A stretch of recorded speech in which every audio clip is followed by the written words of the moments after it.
This is episode 241 of the Beyond the Food Show, and today we talk body fantasies. If you struggle with body image, this is a must listen. Stay tuned. Welcome to the Going to Beyond the Food Show. I'm Stephanie Dozier, clinical nutritionist and emotional eating expert, creator of the Going to Beyond the Food method, and founder of the Going to Beyond the Food Academy. Corporate executive turned health expert with my own journey with weight, body image, and food.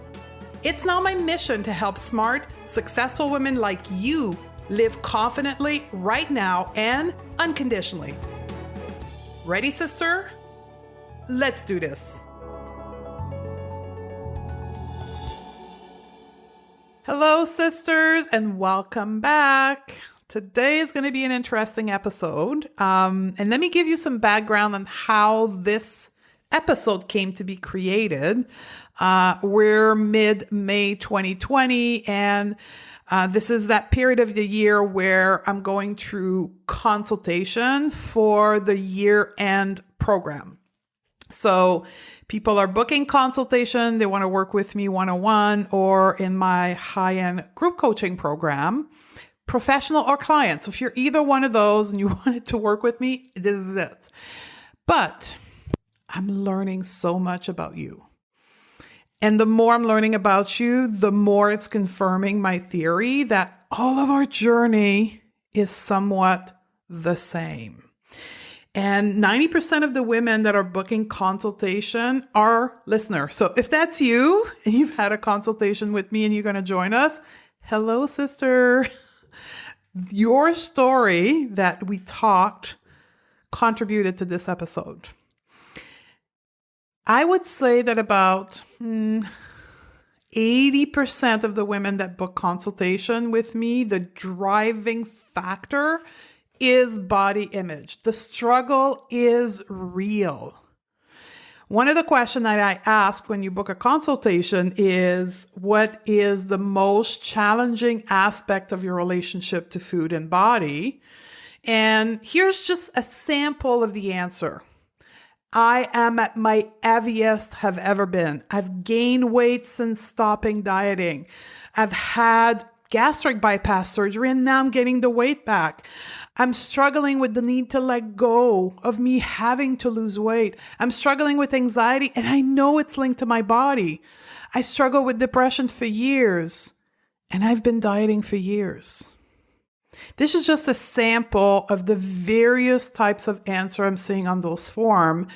And I wanted to create something for all of you that are not ready to work with me or can't financially afford it, but yet are a devoted podcast listener. And while this is happening, also know this is a behind the scene I'm about to share with you, but I have a note on my phone. I have an iPhone and I have the note application. And as creative ideas come in my head, I have a note called podcast title.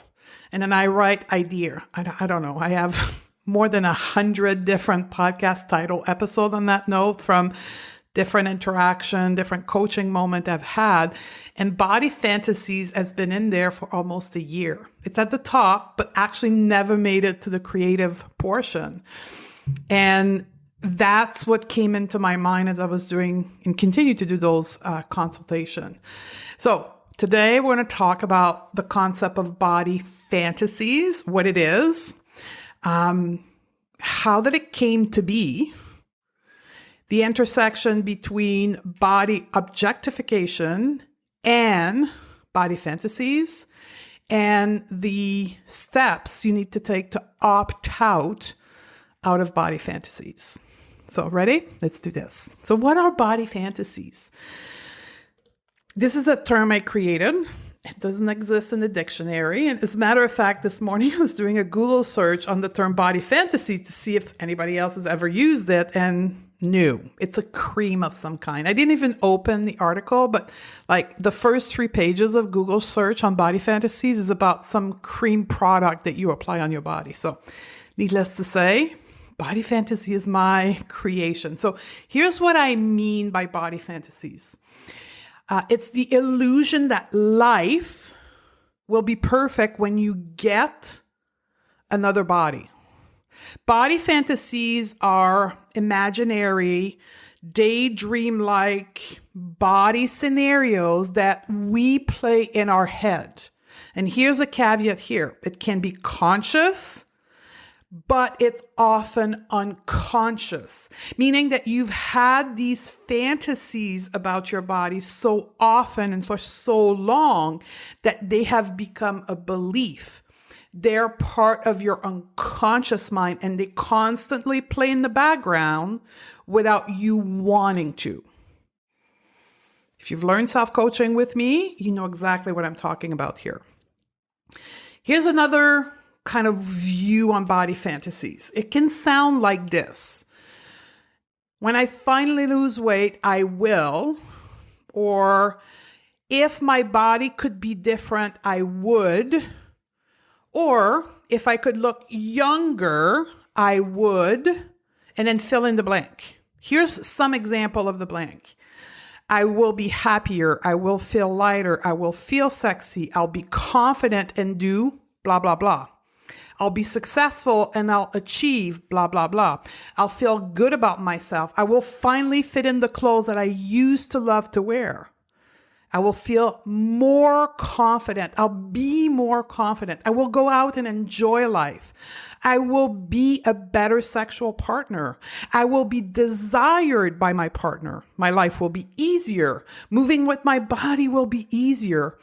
I'll finally be able to stop eating when I'm full and eat when I'm hungry. I'll be more relaxed. I won't be anxious. I'll stop being depressed. I'll be healthier. My mom will finally stop commenting on my body. My kids won't feel ashamed to be with me. Does that sound familiar? That's body fantasies. If you're not clear yet, how could you know, or how could you make sure that the thoughts you are having about the body and the things that will happen when you get this body is in fact body fantasies? Here's a couple of kind of cornerstone pieces of body fantasies. If you believe that your life will unlock, will get better, once you get the body appearance, shape, size, look that you consider to be perfect or at least good enough, that's when you'll be allowed to live the life of your dream, or that the life of your dream will be delivered on your doorstep. Body fantasies is also when you believe that you have to put things on hold because you don't deserve them, because you haven't got the fantasy body, that illusionary body that will finally allow you to be happy, healthy, and confident, and all of these stuff, right? When you are so obsessed about losing weight that you don't live in the moment present, you're constantly in the future when you lose the weight, or in the past when you lost the weight, but you gain it back. When you're so obsessed about reshaping your body that you don't interact in your current life. When reducing your wrinkle line is so important that you invest a lot of your financial resources more than you should, preventing you from living your life in the moment. When becoming healthier, controlling your food is such an important element of your life that you don't live your current life. This is when the most important part of your life is achieving, changing, becoming this body fantasies. So how does this become a reality for us as smart, intelligent, empowered, highly functional women in modern society? Well, for most of us, we have to dial back the clock to, for some of us, as early as 6, 7, 8 years old, early teens, but maximum typically by the late teens. This is when you were split in two. You and your body. You, the spirit, the higher self, the mind, the emotion, and then your physical body. You encountered body objectification. Now, this may have come from what you heard your mom say about her own body, or what you heard your mom say to perhaps your father about other people's body. This is when you perhaps heard an aunt you love dearly and admire comment on a cousin's body. This is perhaps when you saw a movie or a TV show and you observe a character that you love go on a diet and then miraculously have everything that she wanted. This is perhaps when you heard a loved one once talk about someone else finally losing weight and being so much better because of it. This is when you heard people say, oh my God, she is so disciplined because she lost weight. She looks so good. These are all messages that you started to absorb within your mind. You absorbed this message because you were too young to understand them, to analyze them, to critique them. But today, these messages are internalized, and then you no longer need external reinforcement. You are your worst enemy. You're the one beating yourself up and objectifying yourself. You are self-objectifying. This is when you confirm through your thoughts that you are your physical body, that your worth is reduced to your body. By thinking you are your body, you are, in fact, confirming that you aren't worthy unless you achieve this ideal body. Through your thoughts that you've internalized, you confirm that you don't deserve what you want unless you achieve the body of this perfect, illusionary body fantasy. And here's a crazy thing. We start believing our own thoughts. And we believe them so much that we then seek validation. We don't look to others to tell us what we should look like, because none of us would do that, right? However, we look to others to confirm and validate the thoughts that we currently are entertaining about our body fantasy. Our body becomes our jail.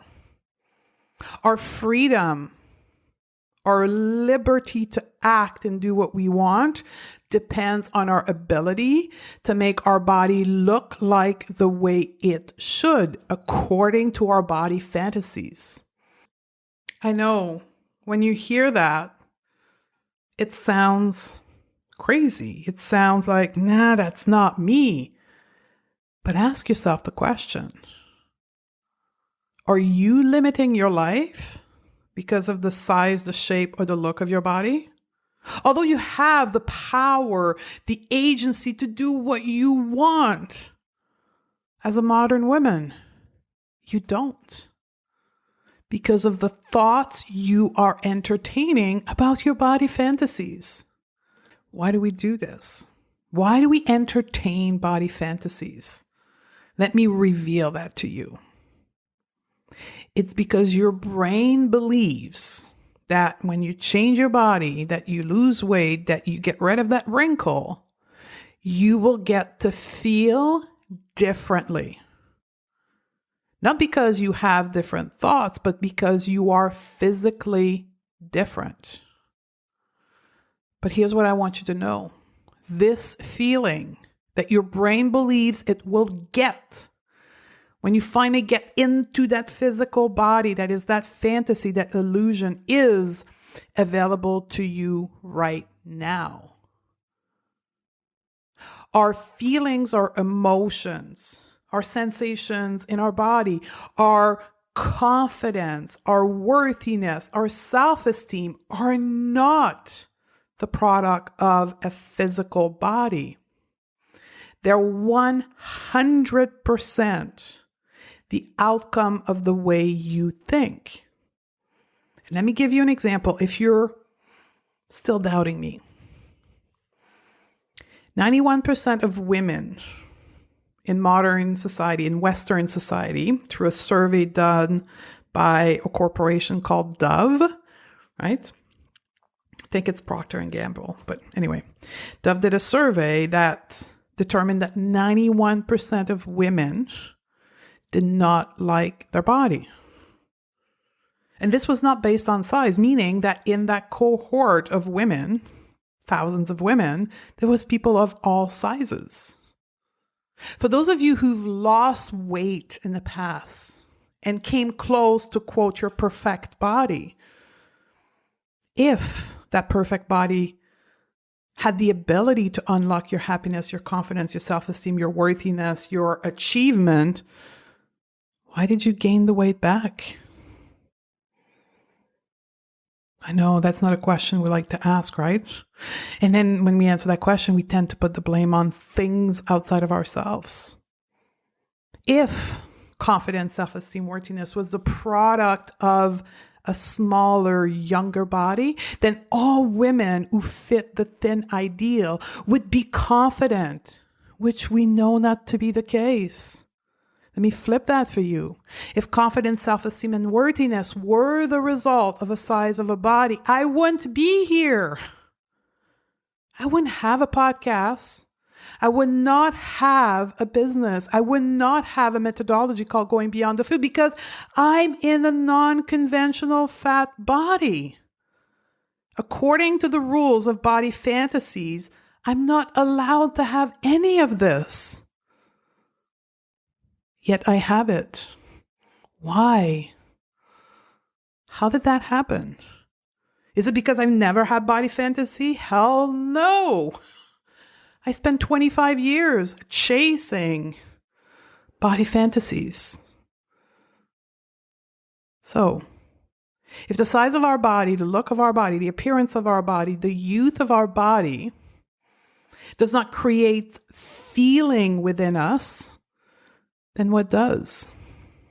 Our thoughts, the way we think, the way we choose to think. And I emphasize the word choose because that's the key here. If your brain is an open door and it's allowed to taking any thoughts in, and you don't restrict what goes into your brain, and you don't control and manage what circulates into your brain on a daily basis, you will have body fantasies for the rest of your life. Even if you lose the weight, even if you get the perfect cream that will eliminate your wrinkle, you have to manage your mind. That's the key here. So to all the women that are booking consultation with me, that's the message that they're getting about body image, about body fantasy. It starts with the mind. Is it easy? Hell no. It's not supposed to be easy. That's why 91% of women are stuck hating their body. But here's the thing. You can do it. You have the choice. You have the opportunity. You have the capacity, the intelligence to change that, to change what goes into your brain, the thoughts you're having, the feelings you're feeling, and conditionally of the way your body look. But you have to make the choice to do it, to do the work. And I know it's not supposed to be easy, but it's doable. And trust me, you've done much harder things in your life, like having a marriage, having children, having a career, running a business, much harder than learning to manage your mind when it comes to body fantasies. I know I've been in all those situations, and it's much harder to do things in the external world than the internal world. The problem is that we're afraid. We feel disempowered. And remember, On the last podcast, if you haven't listened to the last podcast, the reason why we feel this empowered is because that's the way diet culture wants us to feel. That's because patriarchy wants us to feel this empowered, that it's unachievable to free ourselves from body fantasies. Because as long as we stay stuck in body fantasies, we do not achieve our full potential as women. Because we're too busy distracting, thinking about how we can change our body and being miserable, being depressed, being anxious, like me, having panic attack. It got so bad for me that at one point I thought I would have to quit my career because I was so obsessed with my body. And it literally screwed up my nervous system. I was so anxious that I ended up having panic attack. Ended up in hospital. I'm not saying it's going to happen to you, but I'm just saying this is the power of our thoughts. So how do we begin the process of opting out of body fantasies? Step 1, you acknowledge your desire to change your body. Now, acknowledging doesn't mean reacting or acting upon. It just means saying, how interesting, I'm having this thought right now. And then stop it there. Just sit with the thought without acting upon it. And then step 2, self-reflect, dig deep. I wonder why I'm having this thought. And step 3, ask yourself broader question. What do I really want? What's the feeling I want to experience by having a different body? What am I chasing? What do I think will happen once I feel this way? What will unlock for me once I, quote, lose weight, change my body?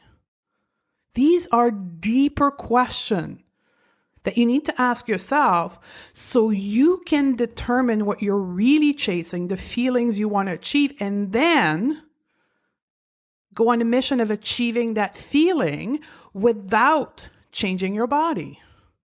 Right? How do we achieve, step 4, how do we achieve feeling a feeling? We change the way we think. Our thoughts create the way we feel. So we change our self-talk, our mental chatter, our beliefs. We change the way we think. And that's how we release ourselves from body fantasies. Now, I want to make a special note here because I talked about distraction earlier, right? Another deeper question to ask yourself, and this is perhaps into the process, not the first one because it's kind of a deeper question, but what are you distracting from?